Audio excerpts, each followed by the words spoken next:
auditor, you can take us through these queries. And I wanted, because of time, I want to look at the ones that I feel like were weighty and members also conversed on them in the pre-meeting to be weighty issues that we want to explore.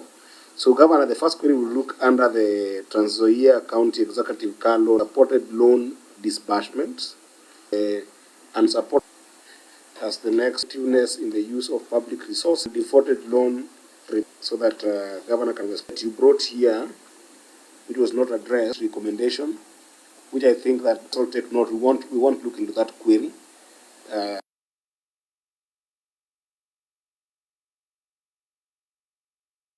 The unsecured loans and defaulted loan repayments. So let's take it on and start with unsupported loan disbursements.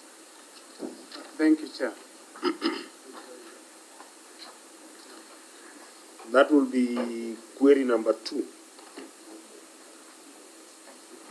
Thank you, Chair. Unsupported loan disbursed 30,000 to 6 members of the county executive. However, the loan application forms, securities of the loans, and the minutes of the approving accuracy and the completeness of loan disbursements amounting to Kenya shillings 30,730,000 could not be confirmed. Thank you, Chair. Governor, your written response. Mr. Chairman, our response as follows. The fund administrator confirms that the loan applicants have been contacted to give securities of the loans taken. Loan application forms and the minutes of the approving committees have been availed for audit. Appendix 2A, loan application form, it's on page 7. B, committee minutes. C, that's appendix C, loan disbursement schedule. Then number D, correspondence on the security of loans. Auditor.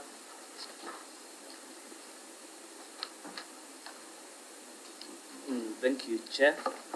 Based on the first duties of the House, or to avoid a person either disposing of the property without the knowledge of the employer.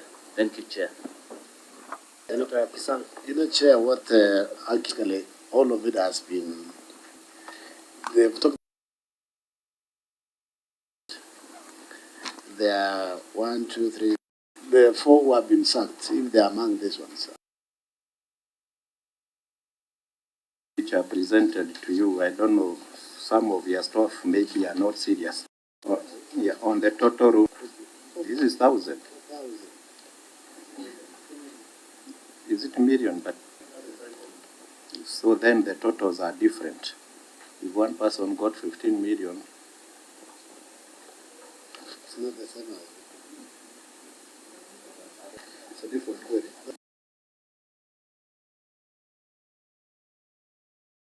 I think that's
disbursement schedule. They're there. You look at the first paragraph of the query, that's what we are responding to. That's why I was requesting that when it comes to securities, we look at a separate issue because it's a separate audit query under query number 6, specifically for securitization.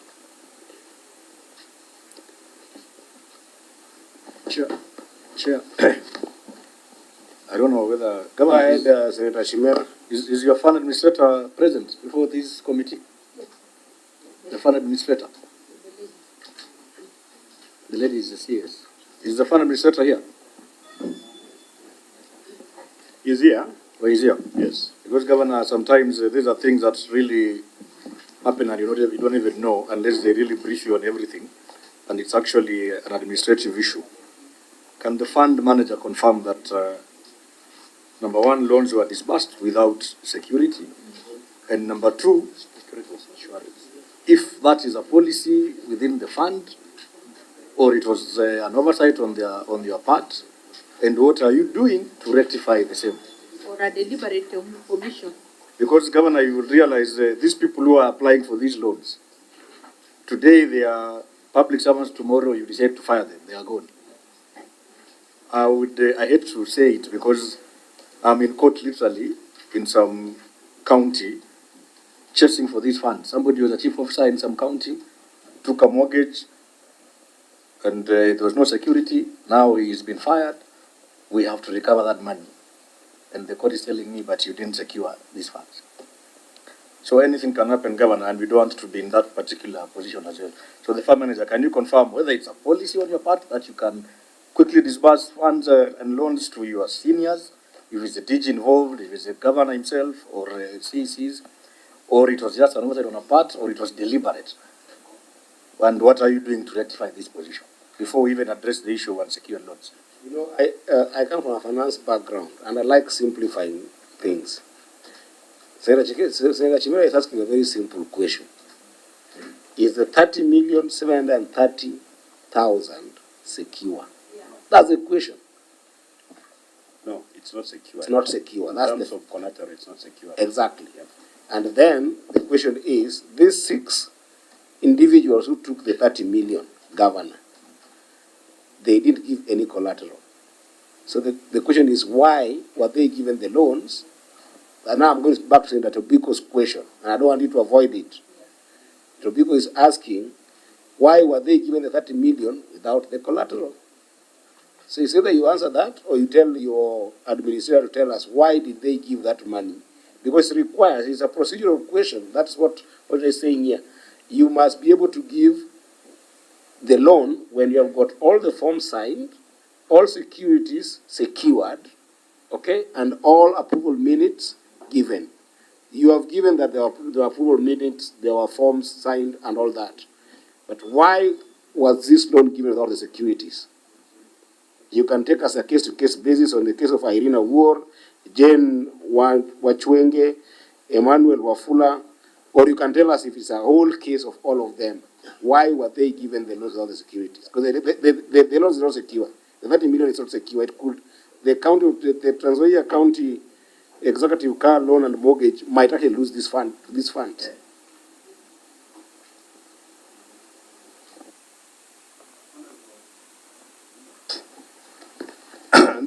There was an agreement between the county government and the bank.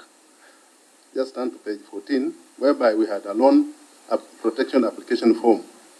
And if you go down on the same form, it's reading that I do hereby sign and authorize the insurance company to pay benefits under the policy in the event of a claim to SBM Bank. So this was there was an agreement whereby the bank decided to take an insurance policy for the loanees. But at the same time, the CEC Finance has written to the members to surrender their logbooks and the title of the same. That's on page 32. When were the loans issued? Some time back. But, pick for the case of Jane Masika. She took a loan somewhere. 2023, as per the loan protection. I want you, when I ask when, you just give me the date, not a year. 2023 is such a long, it's such a long month, a long year. Was That it January? Was it February? Was it May? It was May 15, 2023. And then take us back to the letter you're referring to from the bank. This is the loan protection application form was that, as I said, was agreement between the bank and the county government and the fund officials. Mr. Chairman, maybe let me come in. Before Governor, you wait. Fund administrator, have you read this form end to end? Yeah. Completely, like end to end, from page 1 to the last page.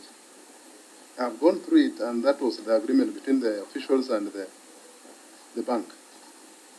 That's the agreement before the officials and the bank. Is it the same form? Is it the same form on collateral? Is there a clause on collateral? This was just like a collateral, whereby it was in exchange of. There's a clause on collateral. Are you seeing it somewhere? Yeah. The next page.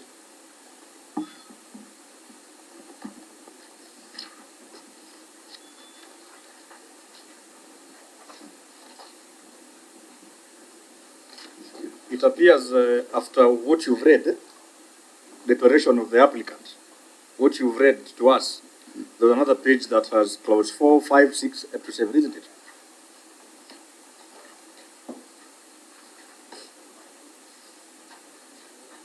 I will refer you to page 16 of your bundles, or rather your annexures. Page 16. Are you there with me? Yes, I'm there. On the top of it, there's a clause 6. You've seen it? At the top, Kabisa. Yeah, I've seen it. Can you read it out for the committee? Collateral, that is, the security for this facility shall be jointly managed by Trans Nzoia County and the borrower. Is that happening? Insofar as these loans are concerned? This is your own form. It is not ours. It is not Natembeya's form. Is that happening within the fund? Because I foresee you being where I am currently, on behalf of my clients. And I hate to discuss my personal legal matters, but it's an experience I probably have to share with you. But anyway, Chair, not to belabor much on this point, it is clear the loans are not secure. And there's a competent county attorney to whom I have much respect for.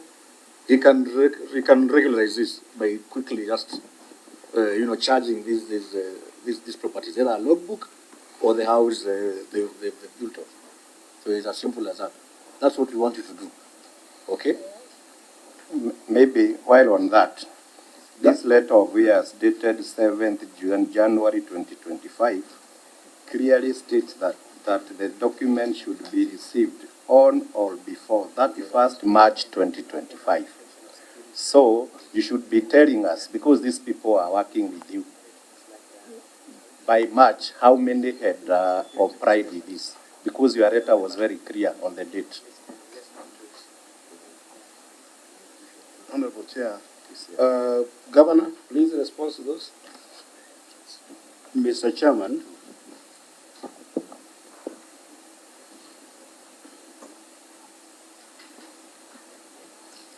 the true position is this,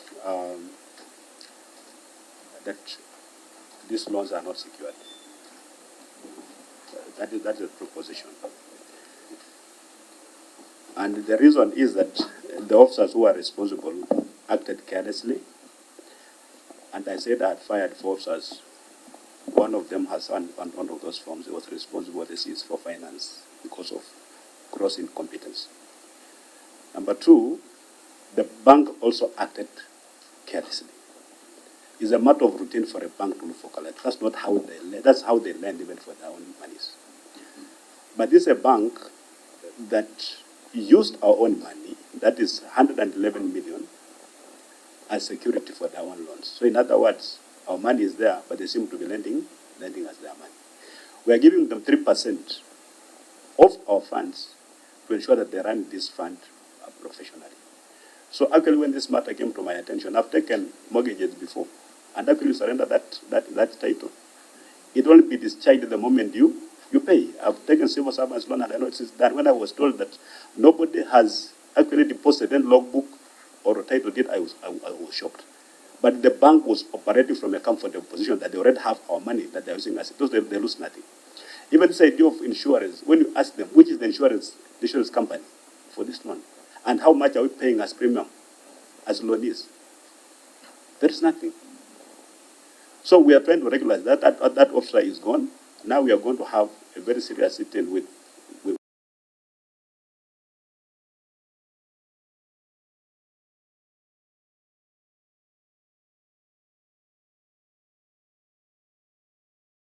the bank and ask very, very difficult questions. And they cannot really pass the back to us because they were supposed to do this professionally. That's why we appointed a bank to disburse these funds. But in the meantime, we have also written to all beneficiaries of this facility to provide collateral by the end of this month, 31st.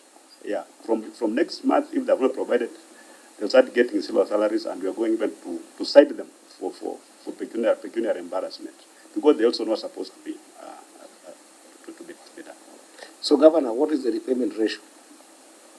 Currently? Yes. But the repayment is being done well because it really is through check-off system. Okay. So at the end of every month, we deduct the money. So they are still your employees? All of them. All of them are employees, of course, other than those 4 that we've sacked. Yeah? And some of them have taken. Some of them are also the loanees here? They are also loanees. Okay. Yeah. How do you... But one good thing that some of them are still, of course, some of them are seconded. They just came as CECs, they've gone back to their respective jobs. But how will you secure those? They have gratuity. If it doesn't match that, we'll see how we're going to get the difference. But of course, before we pay them gratuity, we'll recover. But Mr. Chairman, a serious omission was done. That one we must. So are you still working with the same bank? Or have you reprimanded the bank? That's what I'm saying now. We are having a very serious conversation with them. Actually, some of the beneficiaries are being charged more than the 3%. They're not just aware. When you check, they're being charged more than 10%. They're not just aware, but actually, we are dealing with the bank, which basically I think is just unscrupulous. I think for the purpose of making progress, let's say, can these loans be secured in the next 30 days?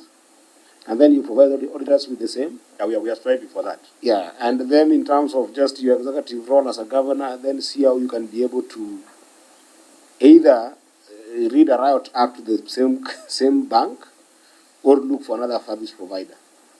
Because you cannot put the county resources at risk with the same bank that already holds over 100 million of your cash. 111 million. Yeah.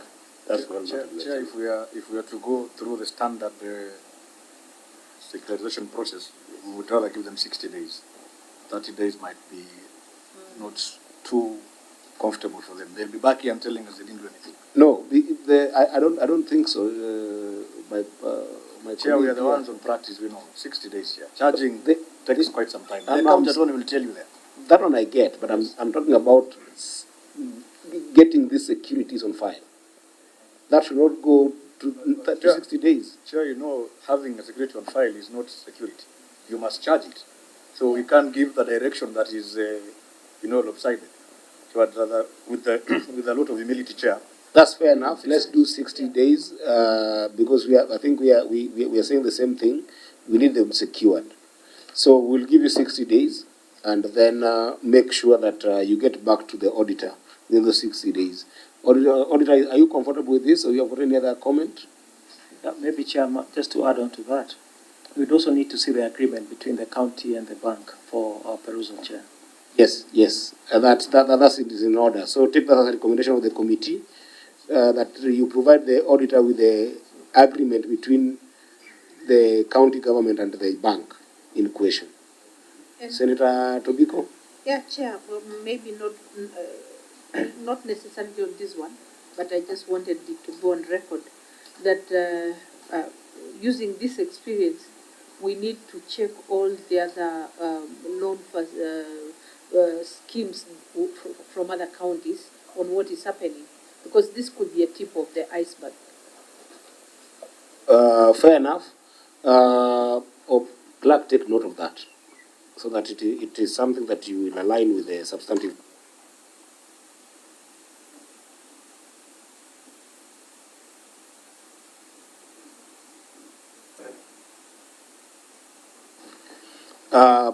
Perhaps, auditor, go to the report on lawfulness and effectiveness in the use of public resources and read query number 1, just so that we see the harmony, especially in terms of figures there, because there are different figures. Query number 1, under report on lawfulness and effectiveness in the use of public resources, the unsecured loans. I want to establish whether it's the same bank that you're working with. Yes.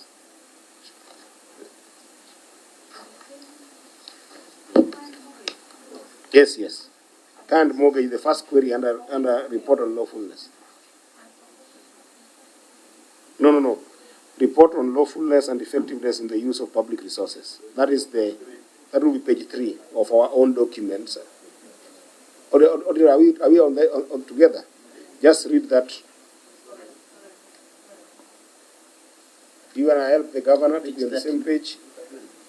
Page 39. Yeah, so that we tie it up together, just so that we don't spend a lot of time on it. So just go ahead and read that. Thank you, Chair. Unsecured loans. The statement of financial position for the fund as at 30th June 2024 shows receivables from exchange transactions amount of Kenya shillings 44,879,260. However, a review of the loan records revealed that the loans were not secured in any form, contrary to Regulation 16(1) of the Trans-Nzoia County Executive Car Loan and Scheme Fund Regulations 2018, which requires that the county government shall have a charge registered on the property financed through a loan granted under these regulations and shall be entitled to have its name entered in all documents of title for such property. In the circumstances, management was in breach of the law. Thank you, Chair.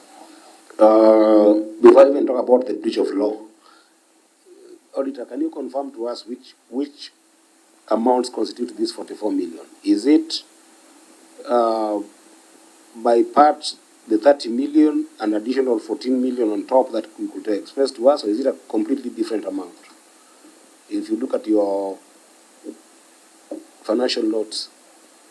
Yes, thank you, Chair. Indeed, the 30 million was disbursements during the year, while 44 million is a balance sheet total that was outstanding at the end of the financial year. So yes, the 30 is part of the 40. So where is the 14 million coming? Balance was actually 58 million. The denotation of the 14 loan to a party. If we were to assume that the 30 million, that 44 million. Of the notes, but on the financials notes, note 7B actually shows the previous balance of 58 million, the loans issued during the year 30 million, that's a total of 89 million, then recoveries of 44 million and balance of 44 million. So yeah, there were recoveries of 44 million during the year. Governor, a response? That query. There is a written response to that query. I'll harmonize, don't worry, I'll harmonize between you and the auditor. That one you can be sure that the senators here are very good at finance. They will harmonize. Mr. Chairman, I thought I had already given my admission on the fact that the loan was unsecured, because this response here does not suffice. But I can go ahead and read it. I'll just read it for the record. Yeah. There is something I'm trying to get to. Yeah. Management response. Under the existing arrangement, where the fund is managed by SBM Bank, there exists a loan protection fund or insurance for the loans issued to beneficiaries. As such, management... Just one comment each. As such, management shall nothing has happened. We've already guided to give us 60 days to solve. Issues in 60 days, get back as secured ones. Perhaps not the query number 2 under the same lawfulness and effectiveness. Thank you, Chair. Defaulted loan repayments 2082 related to former members of more than 1 year, Regulations 2018, or charged property by contained in the charge of the Governor, your response? Management beneficiaries did not complete payment on equity, while the deficit was paid through bank deposits as per attached. Appendix 7A, loan recovery schedule, and then number B, extract of bank statements. Mr. Chairman, the only outstanding loan now is from Morris, still owes, as he has only paid 500,000, there's a balance of 700,000. The rest have repaid their loans, including the former governor. The bank statement current here, I think there's one to the same issue of that staff can default and the loans need to be secured so that we don't have to... Security. And the administrator of this fund to take those issues of procedural matters very seriously. Because you give a small mwanya in Kiswahili, or that small void, then you're in a whole big problem with the entire loan management. I really don't know whether the administrator gets the seriousness of this thing. Yes. You know, putting public funds at risk as a person, you know, because definitely public funds must be accounted for, and there must be a way. So take this seriously, because you don't seem to see the seriousness of this. Yeah, my presumption was that I was taking the governor's word that he tried to fire a few people who are mismanaging these funds. And that's why I was putting the responsibility on the governor to probably restructure the entire staffing of this fund. This is a risk fund. It's a very risky fund if it's poorly managed, because loans couple a lot of resources. You know, you talk about 6 people, 30 million. Before you realize another 10 people, you're talking 100+ million. So the governor must take keen interest on this, and if there is a possibility to restructure the entire architecture of leadership there or staffing there, then do so. That is to the best of your ability if you can be able to assess the capability of the people who are managing this fund. Because there's a very thin balance between the fund being managed administratively and then the disbursement point becomes the bank. If you cannot reconcile the two, you'll be in a lot of problems with this fund. Chair, is Yes. firing the solution? Will that secure the public funds? Will we get the public funds back? That's, I think, the bottom line is to be able to secure these funds. Mr. Chairman. Even what is already at risk. Yes, Governor? We are discussing the risk. We've not lost the funds yet. So the issue of recovering lost funds does not arise. Yeah. But as I'm saying, in the next 60 days, we are going to get collateral for these loans to ensure that even if an officer is fired or something happens to them, we can still be able to recover our money through collateral. It was a serious omission, that one I've really admitted. Because like we're giving unsecured loans to officers. But the bank of course operates from a point of safety because they don't have our money. That money for the fund. So really the fund is secured. But for us as people who develop this fund, we must secure funds. And that's why we are promising that within the next 60 days, we're going to ensure that all these funds are fully covered. Sure. Yeah, I don't want us to belabor much, but But within what timelines do we consider public funds now, from the time they've been taken, and the time we can consider they're lost? Okay. What's the time span? The repayment period is known. I think this one is tied to the contracts, which is actually within the tenure of the governor. Yeah, apart from the other, of course, public officials that benefit, and then we can have a different different arrangement for them.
But for people who are appointed by the governor and the CECs, that And Governor, I want to take note of this because it might, that is the most critical issue, is the issue of procedure of how these loans are given out.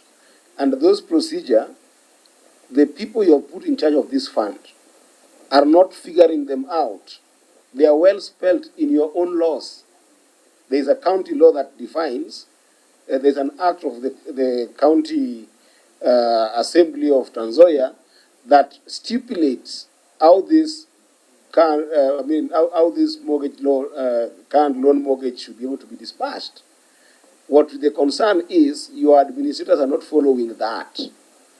So when you're leaving this committee today, there are two issues. One is the issue that all senators have raised here, which is secure the laws that are not secured. That one is very clear. But what Senator Tobiko is saying cannot be understated is that after securing them, what happens? What happens is that going forward, the fund must be administered properly. And that administration is what is in question because that's what has gotten us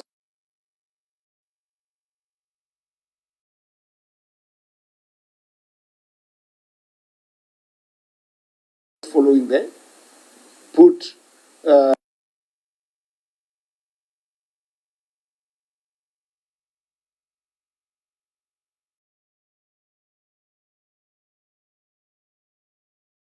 making sure that your officers are either up to the task or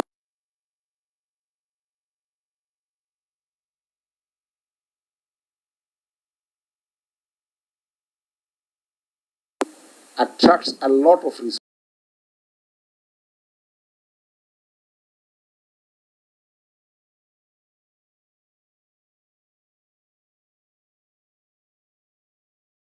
resources.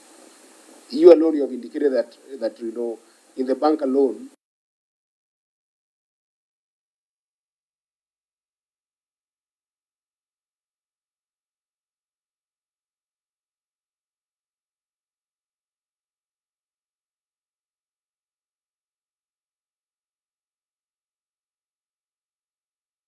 that's what Senator Tobiko is stressing on, and I don't want to understate it. That the securing is fine.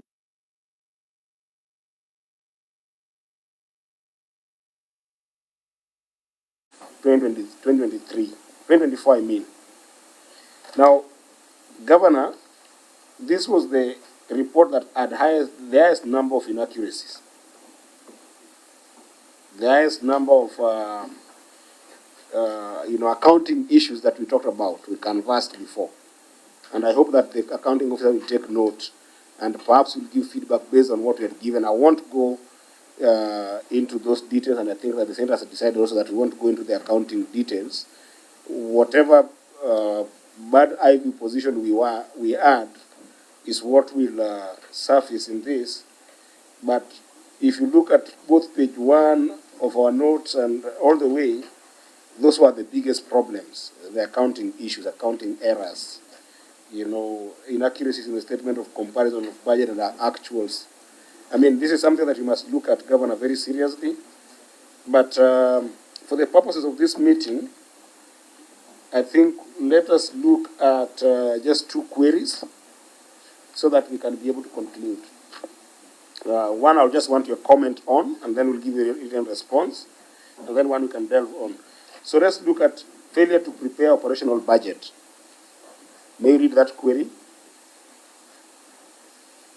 And again, it's under report on lawfulness and effectiveness in the use of resources. Failure to prepare operational budget. Auditor? The query. Thank you, Chair. Failure to prepare operational budget.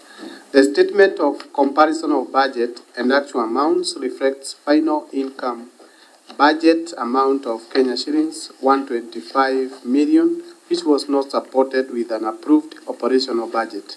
This was contrary to Section 14, subsection 1 of the Trans Nzoia Elimu Bursary Fund Account Act 2014, which requires that at least 3 months before the commencement of each financial year, the board shall cause to be prepared estimates of the revenue and expenditure of the fund for that year, and the board shall lay the proposed estimates before the executive committee member for education for review and approval. In the circumstances, management was in breach of the law. Thank you, Chair. Governor, your response? And we have just a one-line response there. That the approved Elimu Bursary Fund operation budget is available for audit review. Is now available. Yes. Is now available. That's the import of the response. Auditor? Thank you, Chair. I think we noted that. We also saw the attachment. However, we note that there is no evidence of approval of the estimates by the CEC responsible. However, in normal circumstances, they should have come while we were in the field. While the audit was ongoing, it should not even have found its place in this report. Thank you, Chair. So are you suggesting that this can only be confirmed in the next audit cycle? This is one of those issues, right? This is one of those that will be lost because if a signature appears maybe on the original document, then we might say it was available, or it's available. It's now available, as the as the governor has said. But in future, probably let's have the budgets and all the accompanying. Yeah. In other words, and I want to say that perhaps comment on this 1 or 2, but in other words, these are case of late submission of documents, which then certificate has been raised, Governor. You cannot re-audit. You cannot reopen the certificate. It has been closed. There was no certificate. We have commented on this a number and a number. We will take our recommendation that we want to be lenient on late submission of documents. Section 62 of the Public Audit Act will apply, especially for this fund next time those documents are not given. Senators, is that okay to go with? Okay. Mr. Chairman, just to add, some of these things, we come here to respond to them. But ordinarily, how would the governor know that this is about operation budget? I think in the course of my work as a governor, especially with the strategic direction of a county government, how would I ordinarily know that the bursary fund does not have an operation budget? there are two things. Number one, I would help you, the CEC responsible, and that's why I'm telling you that don't worry, we'll do your work for you. We'll just hold your office accountable. Because if you read section 149 that I was referring you to, their JD is there basically, what they're supposed to do. Of course, I'm not trying to excuse you because as an executive one under 179, you must take keen interest in the running of this stuff. In fact, ordinarily, there are almost 7 meetings by the auditor that at least in one of them, you should have a bird's eye view position on what the audit queries are going to be. And I would believe that the auditors perhaps invite the executive and the relevant officers. So then you will be able to pick. But the CECs have got serious responsibility in terms of being able to keep you posted on what is going on. So if they're not doing their work, that question, ask them after this. What the governor has said, I want to find out, as the CEO of the county, I believe you have regular targets. They sign off. And one of them basically, so that, the law says, your own law says basically 3 months before the end of the financial year, they should have prepared a budget. So those are the things that, when you're meeting them, have you done this? Have you done this? And then when you are doing appraisals, when they're being appraised, have they done it? So basically, it is them who are letting you down. Chair, as also my final comments was what I picked the 2 things there: late submission of documents and then non-signing. You can even imagine the governor, the CEC in charge of education, should have signed the budget. The budgets have been provided to the auditors, but it's unsigned. So who is the owner of that particular budget?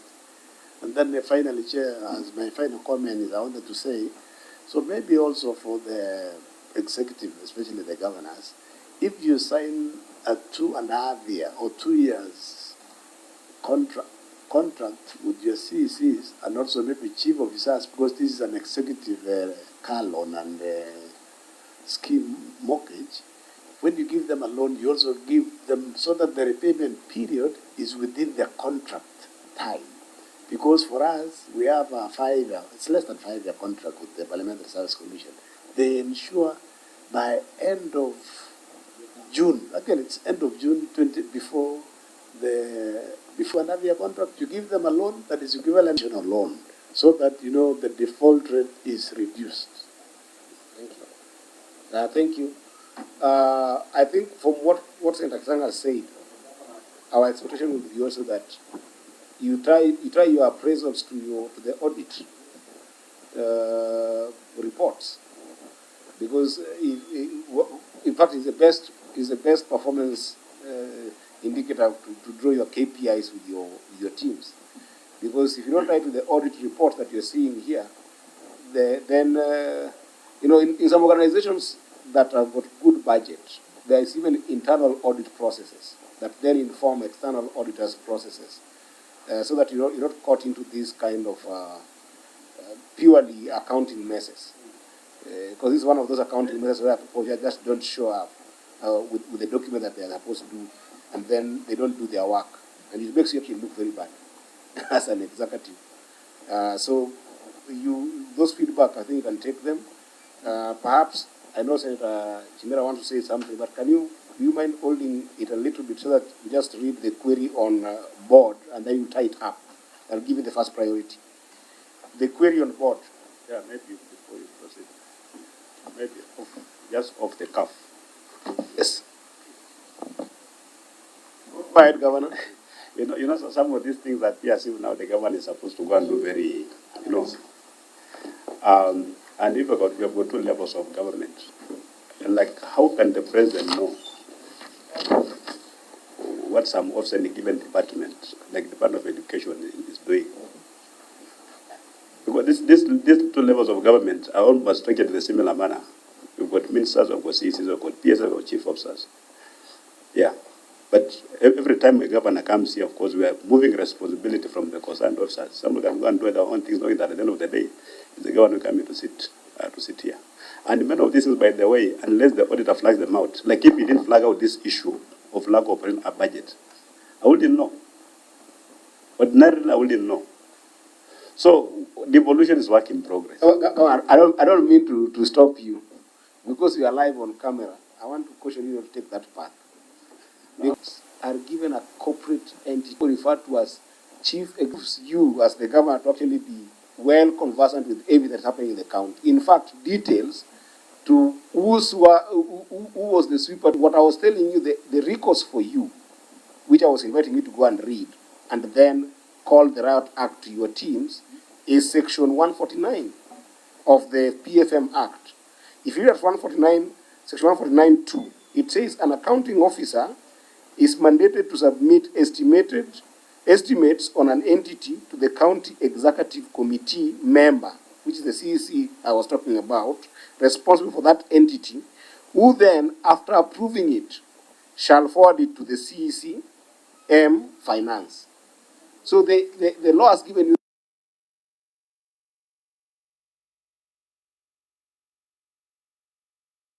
management of that entire accounting officers for you. That's the constitution and the laws. Is the accounting officers are the people you must put in check.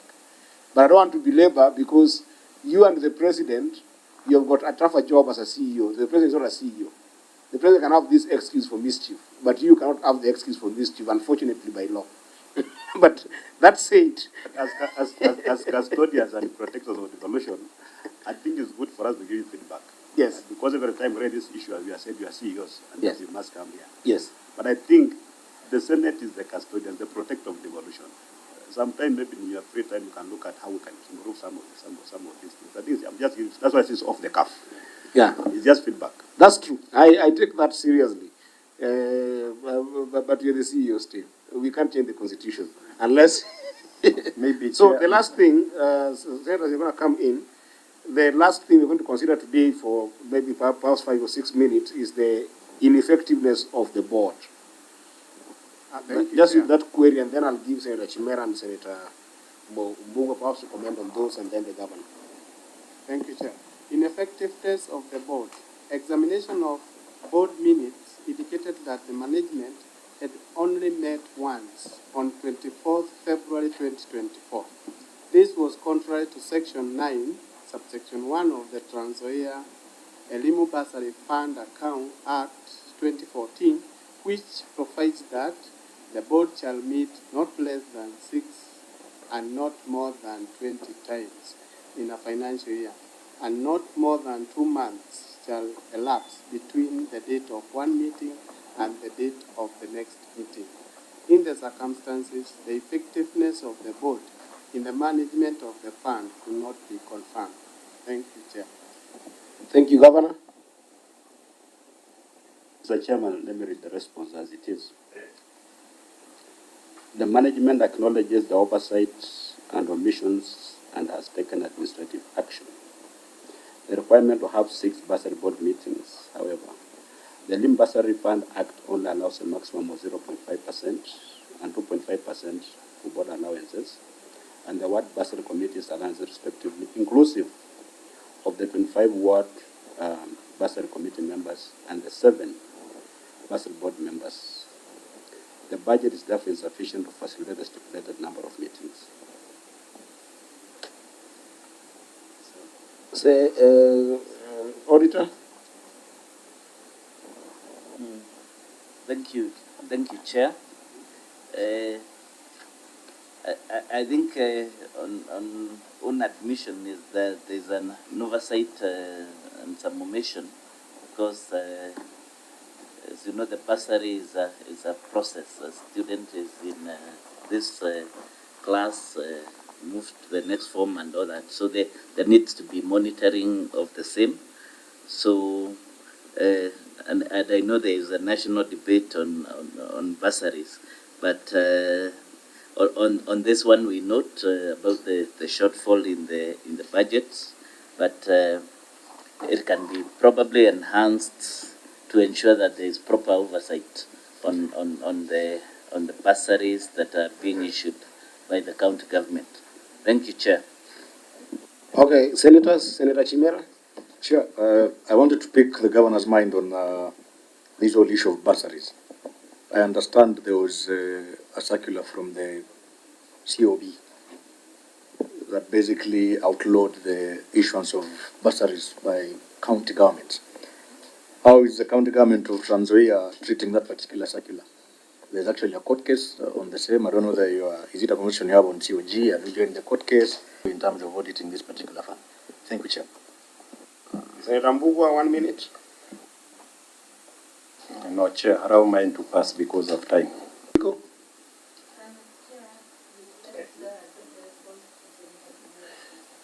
Governor, your response to Senator Chimera? Mr. Chairman, the control of budget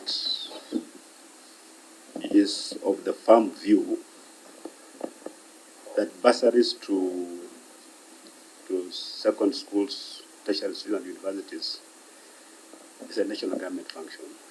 And she actually did a circular to that effect to all county governments. We had a meeting, DIBEC meeting, where all these parties attended under the chairmanship of the deputy president. And it was agreed that she rescinds the circular. It was basically under duress. She was not very comfortable. And she did that. She did the letter withdrawing the circular. But somebody else picked that circular and went to court and said she issued a correct circular and therefore she has got no mandate to withdraw it. And the court agreed with her. Actually, we were only allowed to issue bursaries for this financial that has lapsed. Going forward, we are supposed to have IPS, intergovernmental position agreements. But again, the matter is still in court. Some of us are fearing that actually the final verdict will be that counties just keep away from issuance of bursaries. The biggest issue now is as we exit the issues of bursaries, who is going to fill that hole? The assumption by the national government is that for me, if I've been giving out 1.5 million shillings in bursaries, I'll surrender that money to the national government. It's not going to happen. I'll just put that money to a different function in the county. So that loophole will still remain. In Trans Nzoia, we don't even look at this as a bursary. We use the word bursary, but basically it's just some kind of social intervention. Because basically we come in and pay that at 10,000 per child. People may choose to call it bursary. But in the absence of that, even the 22,000 capitation will go to waste because this child will be sent home because they have not paid 5,000 shillings. So for me, instead of us fighting over these tough wars, we're supposed to be doing what? This was a very, very important thing to be politicized.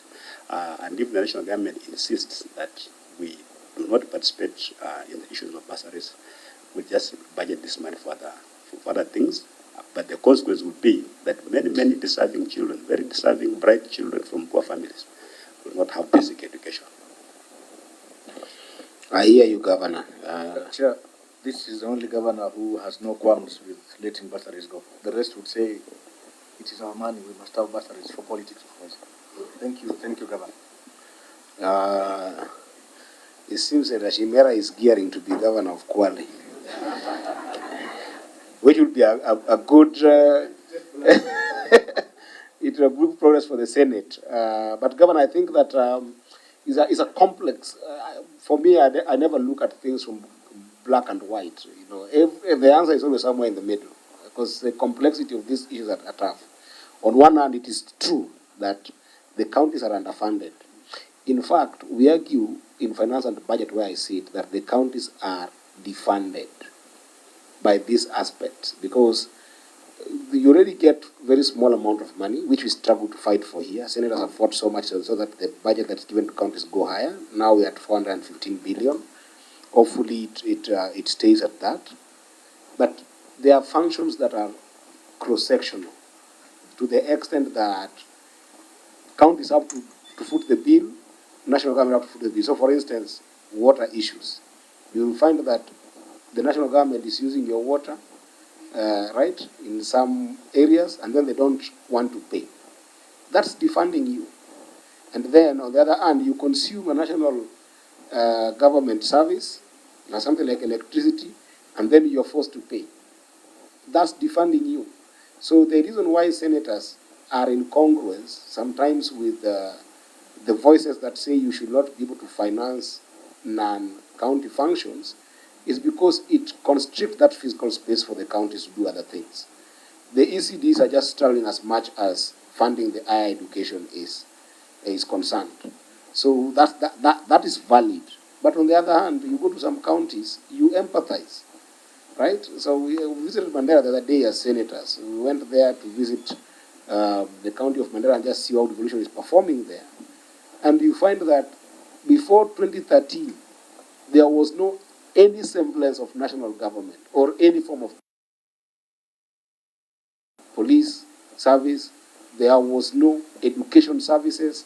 So when you're a county of Mandera and you find a governor, you find yourself as a governor of Mandera with an issue of Al-Shabaab on one hand, and there's no policing system, and they have to put 300 police reserve officers, national police reserve officers, in their payroll. Would you come here and say that the national security is a function of counties? Mandera should not do it. Mandera had no any college, zero. And the county government had to come in place and build a college.